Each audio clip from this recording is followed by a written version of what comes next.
বাইজি কন্যা পর্ব 13 লিখেছেন জান্নাতুল নেমা। বাইজি শারমিন শাইলা নিজ কন্যাকে বাইজি গৃহ থেকে সরানোর জন্য সর্বাত্মক চেষ্টা চালিয়ে যাচ্ছে। জমিদার অলিয়ল চৌধুরীর সঙ্গে তার কথা হয়েছে। তিনি বলেছেন অতি শীঘ্রই সব ব্যবস্থা করবেন, কিন্তু শর্ত একটাই, সৈন্যকে একাই ত্যাগ করতে হবে এই গৃহ। শারমিন কোনোদিন এক মুহূর্তের জন্য মেয়ের সঙ্গে দেখা করার ইচ্ছা পোষণ করতে পারবে না। বড়জোর চিঠি আদান প্রদান হতে পারে, এর বেশি কিছু নয়। সৈন্যর তার কাছে গুরুত্বপূর্ণ নয়, কেবল শারমিনের মেয়ে বলে একটু দয়া করছে অলিয়ল চৌধুরী। তাই বলে শারমিনকে সে মুক্তি দেবে না। মৃত্যুর আগ মুহূর্ত অবধি শারমিনকে নিজের বন্দিনী হিসেবেই দেখতে চায় সে। কতটুকু পেয়েছে সেই হিসাব সে করতে চায় না, শুধু জানে শারমিন তার অধীনস্থ। অলিয়লের বক্তব্য শুনে হৃৎপিণ্ড কেঁপে উঠেছিল শারমিনের। কলেজে যেন ছিঁড়ে যেতে শুরু করেছে তখন থেকেই। কি করে থাকবে সে? কি করে থাকবে তার মেয়েটা? একটা সুন্দর জীবনের প্রত্যাশায় এত বড় ত্যাগ। মা মেয়েকে মেনে নিতেই হবে, কিন্তু সোহিনার ভুল বুঝবে না তো তাকে? সোহিনা সহ্য করতে পারবে তো মায়ের থেকে তার বিচ্ছেদটাকে? সহ্য করতে পারবে তার এই জীবনের সত্যিটাকে? সকাল থেকে বেশ মনমরা হয়ে বসে আছে শারমিন। মান্নাত এসে দেখল খাটে আধা সহ বসে এক ধ্যানে দেয়ালের দিকে চেয়ে আছে শারমিন। গতকাল রাতে অলিয়ল চৌধুরী এসেছিল। সবসময় অলিয়লের সঙ্গে শারমিনের সাক্ষাৎ হওয়ার পর মুহূর্তে শারমিনকে পৃথিবীর সবচেয়ে শক্তিশালী নারী মনে হয়। তার চাহনি, তার কণ্ঠস্বর, সব কিছুতেই যেন অদৃশ্য এক শক্তির আভাস পাওয়া যায়। মাঝে মাঝে মান্নাতের ভয় হয়, কে জানে শারমিনের এই শক্তির পিছনে গভীর দুর্বলতাকে ঢেকে রাখার চেষ্টা করে কিনা। কিন্তু আজ যেন সবটাই ব্যতিক্রম। আজ শক্তিশালী কোনো নারী নয়, বরং ভেঙে চুরমার হয়ে যাওয়া প্রচণ্ড দুর্বল অসহায় এক মাকে দেখতে পাচ্ছে মান্নাত। ধীর পায়ে শারমিনের দিকে এগিয়ে গেল সে। কাছে গিয়ে বসে কাঁধে ভরসার হাত রাখল। বলল, হোঁচট খেয়ে পড়ে গেলে উঠে দাঁড়াতে হয় সখী। আমরা শুধু পড়তেই জানি, উঠতে জানি না, তাই না? মান্নাতের দিকে নির্লিপ্ত ভঙ্গিতে তাকালো শারমিন। মান্নাত শারমিনের দৃষ্টিতে দৃষ্টি মিলিয়ে ভরসার সুর বলে বলল, আজ আমি আর কোনো প্রশ্ন করব না, শুধু বলবো তুমি ভেঙে পড়ো না। তুমি ভেঙে পড়লে আমাদের কি হবে বলুন তো? সবচেয়ে বড় কথা, নূরের কি হবে? উচ্চসিক্ত নয়নে মান্নাতের মাথায় হাত রাখল শারমিন। বলল, কিন্তু আজ তুই সব উত্তর পাবি মান্নাত। মান্নাতের মাথা থেকে হাত সরিয়ে নিল শারমিন। মান্নাত অবুঝ দৃষ্টিতে তাকিয়ে রইল শারমিনের দিকে।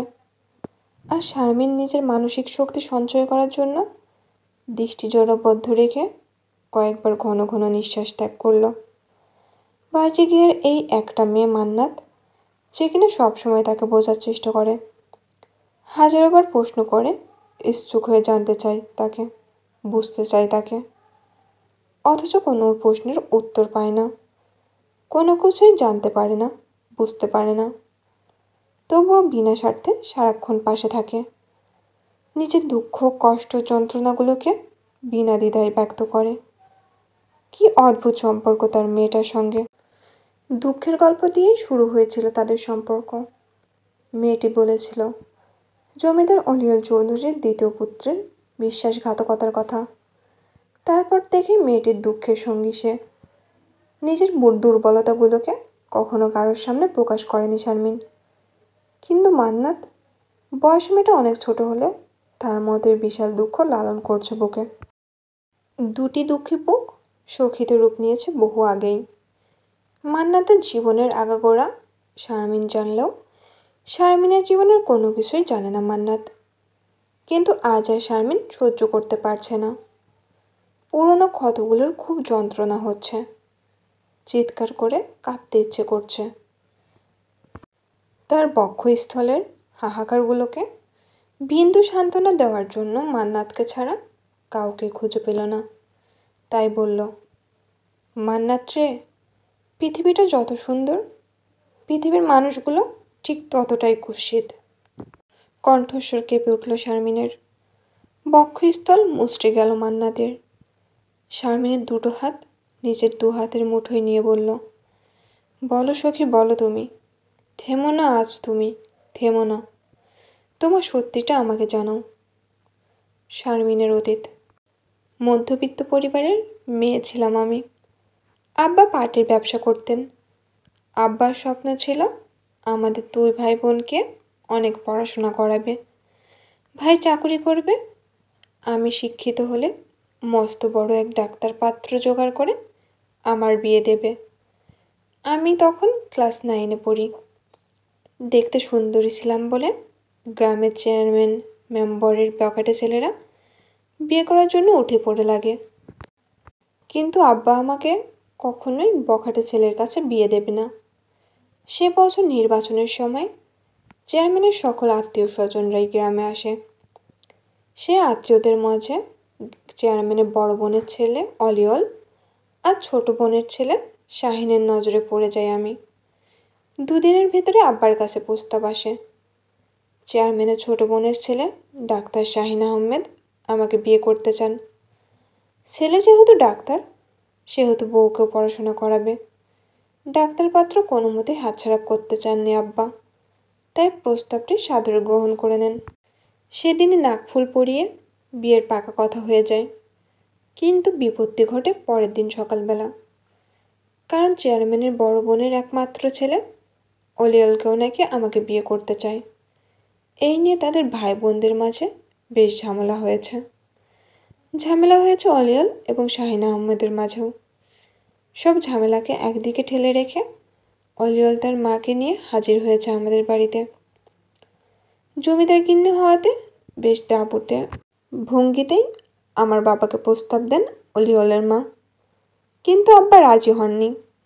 এর পেছনে বড় দুটি কারণ হিসেবে আব্বা উল্লেখ করেছিলেন, আমার মেয়ের বিয়ে ঠিক হয়ে গেছে এবং আব্বা তার মেয়েকে সতীনের ঘরে দিতে ইচ্ছুক নন।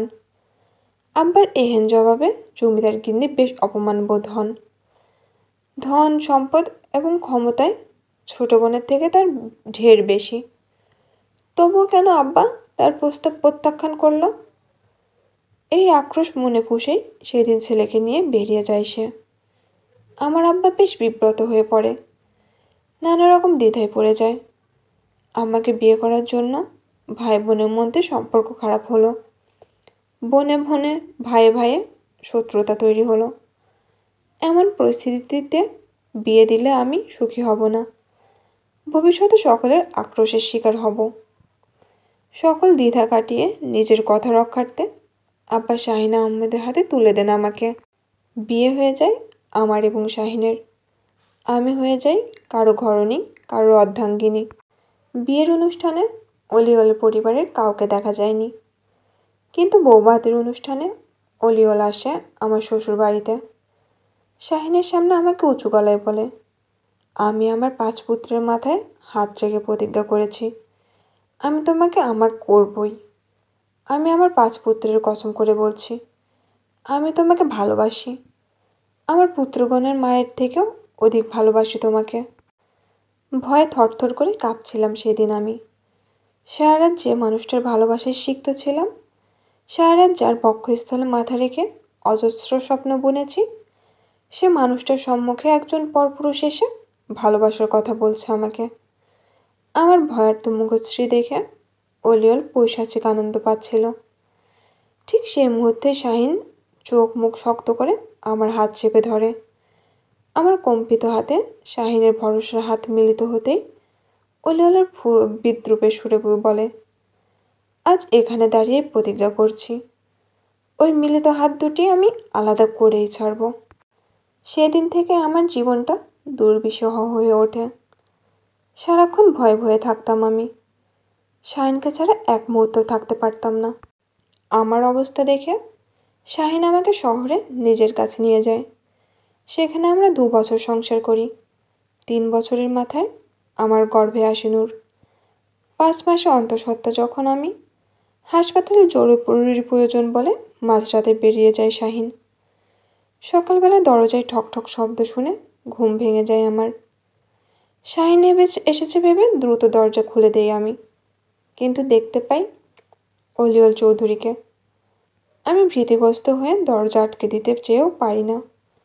তার পূর্বেই অলিওল বলে, শারমিন, তাড়াতাড়ি চলো, আমাদের থানায় যেতে হবে। আমি ভয়ে জড়সড় হয়ে দাঁড়িয়ে থাকি।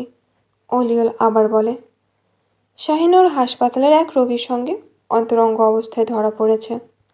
হাসপাতাল থেকে বরখাস্ত করা হয়েছে ওকে। ও এখন থানায় পুলিশের হেফাজতে আছে। আকস্মিক কেঁপে উঠি আমি। অবিশ্বাস্য দৃষ্টিতে তাকাই অলিওলের দিকে। কম্পিত কণ্ঠে বলি, আপনি মিথ্যা বলছেন। ওনার খবর আপনি পাবেন কোথায়? শারমিন, তুমি বিশ্বাস করো, থানার ওসি নিজে আমার বাড়িতে গিয়ে সবটা জানিয়েছে। শাহিন আমার বাবা মায়ের পরিচয় দেওয়াতে ওসি নিজে এসে সবটা জানিয়েছে। অলিওলের কথা শেষ হতেই ধপ করে বসে পড়ি আমি। পুরো শরীর অদ্ভুতভাবে কাঁপতে থাকে আমার। অলিওল তখন আমার কাঁধে হাত রাখে, ভরসা দিয়ে বলে, কিছু হবে না, আমি আছি তো। সেদিন সত্যিই অলিওল শাহিনকে থানার থেকে ফিরিয়ে নিয়ে আসে শাহিনকে। কিন্তু পূর্বের শাহিন, আমার স্বামী শাহিন আহমেদ, আর সেদিনের শাহিন আহমেদের মধ্যে ছিল বিস্তর ফারাক। সে যেমন তার পেশা হারিয়েছে, তেমনি হারিয়েছে নিজের সম্মান। আশ্চর্য হলেও সত্যি, আমি নিজে থানার ওসিকে কথা দিয়েছিলাম শাহিনের সঙ্গে তার সেই রোগীর অর্থাৎ লতার বিয়ে দেব। শাহিন তাকে স্ত্রীর মর্যাদা দিয়ে ঘরে তুলবে। বিয়ে দেওয়ার শর্ত দিয়েই শাহিনকে আমার কাছে ফিরিয়ে দেওয়া হয়। আমিও আমার কথা রাখি, নিজের স্বামীকে তুলে দেই অন্য একটি নারীর হাতে। একটা মেয়ের জীবনে কতটুকু যন্ত্রণাদায়ক এটা শুধু একটা মেয়েই জানে। 5 মাসে পেট নিয়ে সারাদিন নিজের সাথে যুদ্ধ করে নিজের স্বামীকে বাসরের ঘরে ঢুকিয়ে দিয়ে এক কাপড়ে ঘর থেকে বেরিয়ে আসি আমি। ফিরে যাই আব্বা আম্মার কাছে। গর্ভবতী অবস্থায় আমার সাথে ঘটে যাওয়া করুণ কাহিনী শুনে সেই রাতে হার্ট অ্যাটাক করে মারা যায় আব্বা। পরের দিন মা মুখ ফিরে নেয় আমার থেকে। ভাইও আব্বার মৃত্যুর জন্য আমাকে দায়ী করে। একুল ওকুল দু করি হারে আমি। গ্রামের মানুষ ছিছি করে। কেউ একটু ঠাঁই দেয়নি আমাকে সেদিন। স্কুলের বারান্দায় বসে আব্বার খাটিয়া নিয়ে যেতে দেখি। আব্বাকে কবর দেওয়া হয়। আমার বুকের ভেতর ছটফট করতে থাকে। পেট ব্যথে অসহ্য লাগতে শুরু করে।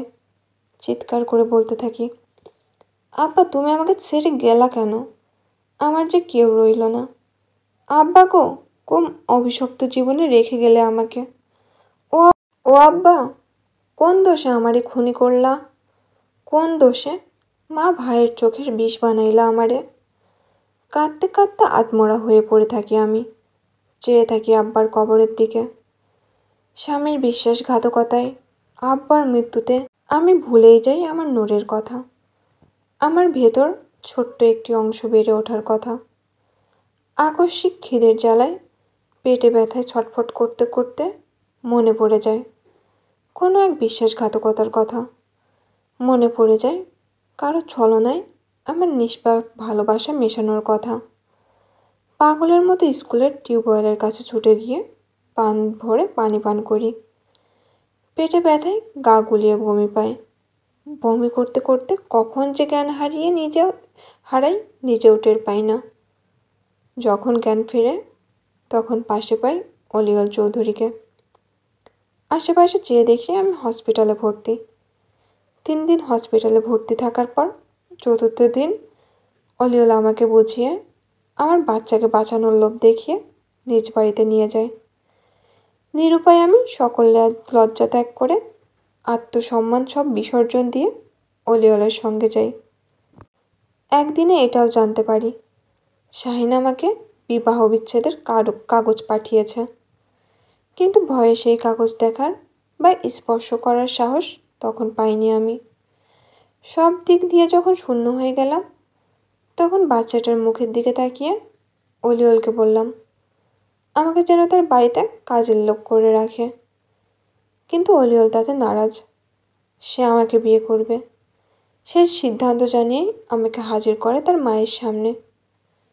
কিন্তু ভাগ্যের এমনই পরিহাস যে অলিওলের মা প্রতিশোধ পরায়ণ হয়ে বললেন, যে মেয়ের বাপ আমাকে এই জমিদার গিন্নিকে অপমান করে, জমিদার গিন্নির প্রস্তাব প্রত্যাখ্যান করে, সেই মেয়েকে আমি পেটসহ পুত্রবধ করব, এটা অসম্ভব।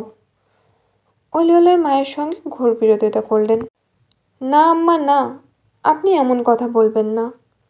আমি শারমিনকে ভালোবাসি, হক সে গর্ভবতী, করুক তার বাবা আমাকে প্রত্যাখ্যান করুক, তবুও আমি তাকে ভালোবাসি।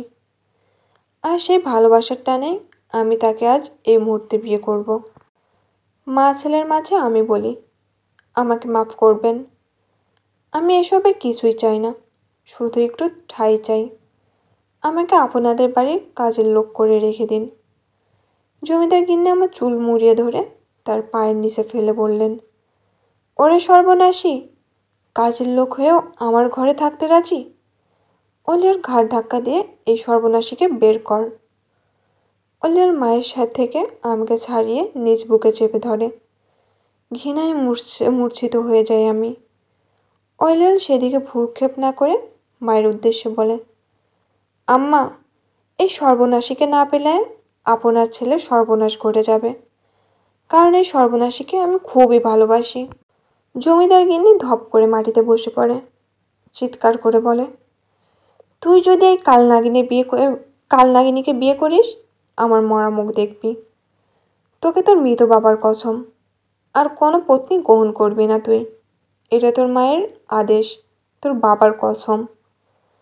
মায়ের এমন আদেশে অলিয়ল চৌধুরী নেমে যায়। মর্মাহত হয়ে মাকে প্রশ্ন করে, আপনি কেমন মা যে ছেলের ব্যথা বোঝেন না? জমিদার গিন্নি যেন বুকে আঘাত পায়। ছেলের অসহায় চোখে চোখ রেখে কিছু একটা বোঝার চেষ্টা করে, তারপর কুটিল হেসে বলে, আমি আমার আব্বা সোনাকে এত কষ্ট দিতে পারি না, তাই এই মেয়েকে তোর অধীনে রাখার অনুমতি দিলাম। এই মেয়েকে আজীবনের জন্য বাইরে গিয়ে বন্দি করে রাখার অনুমতি দিলাম। আমাকে করা চরম অপমানের জবাব দিলাম। তোর কামনা বাসনাও পূরণ করলাম। এবার খুশি তো? আম্মা! অলিয়াল চৌধুরী কম্পিত গলায় মাকে ডাকতেই জমিদার গিন্নি ধমকের সুরে বললেন, চুপ, একদম চুপ। তুই জমিদারের পুত্র, তোকে ভালোবাসা মানায় না। তোকে যা মানায় ঠিক তারই অনুমতি দিলাম। ভালোবাসার জন্য তোর দুটো স্ত্রী রয়েছে। এই সর্বনাশ না হয় তোর ভোগের সামগ্রী হয়েই থাকবে।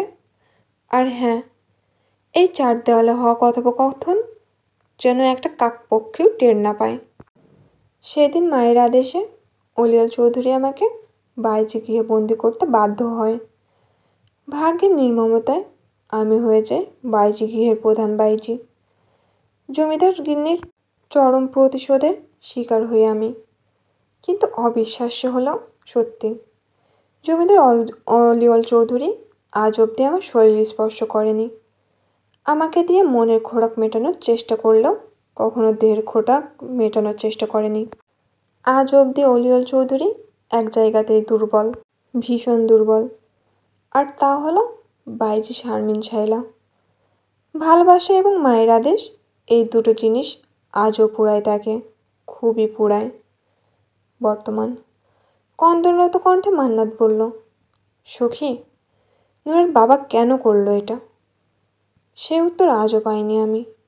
মানুষটা মরে গেল, বলে গেল না আমাকে জীবিত মেলে ফেলার কারণটা। শারমিনকে জড়িয়ে ধরে হাওমাও করে কেঁদে উঠল মান্নাত। মৃদু হেসে শারমিন মান্নাতের মাথায় হাত বুলিয়ে বলল, ইস, তুই এতটা আহত হলি? তাহলে এসব নূর কী করে সহ্য করবে বলতো? ওকে তো জানাতে হবে সবটা। মায়ের ক্ষত সম্পর্কে সবটা না জানলে মেয়েটা আমার মতো শক্ত হবে কি করে?